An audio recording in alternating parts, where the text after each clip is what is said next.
Zkrátky mysli, co je to salience bias?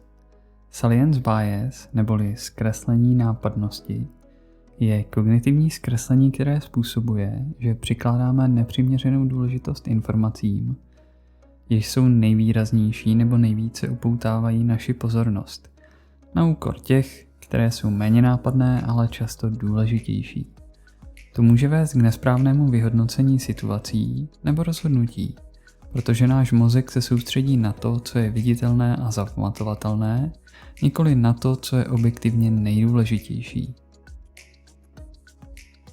Zkrátky mysli, salience bias, příklad. Představme si, že Jakub uvažuje o koupi auta a nedávno viděl dramatickou zprávu o nehodě určitého modelu. I když tento model má statisticky nízkou nehodovost, Jakub se rozhodne si ho nekoupit, protože si živě pamatuje onen incident z televize.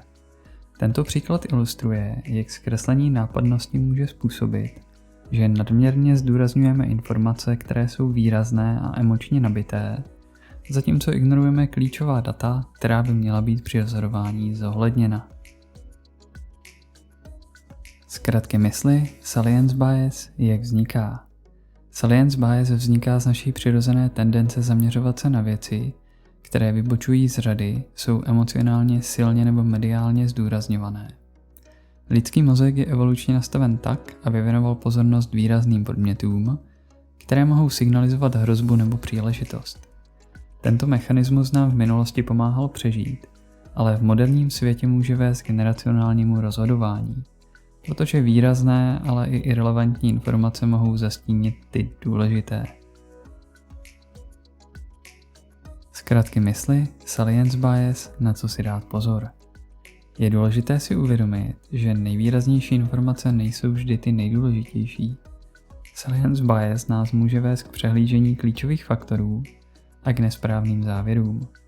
Při rozhodování bychom měli být obezřetní a snažit se o objektivní analýzu všech dostupných informací, nikoli pouze těch, které jsou nejvíce na očích. Zvláště pozor si musíme dávat na to, abychom se nenechali ovlivnit mediálními zprávami, které často zdůrazňují extrémní nebo výjimečné případy.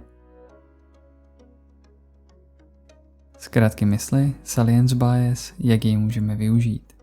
Salience bias lze využít například v marketingu a reklamě, kde je důležité upoutat pozornost zákazníků. Pokud chceme, aby si lidé všimli určitého produktu nebo sdělení, můžeme zdůraznit nápadné prvky, jako jsou jasné barvy, silné emocionální apely nebo výrazné slogany. Tento princip můžeme také použít při prezentaci myšlenek nebo informací, kde je třeba zajistit, aby to nejdůležitější bylo snadno zapamatovatelné a na první pohled zřejmé.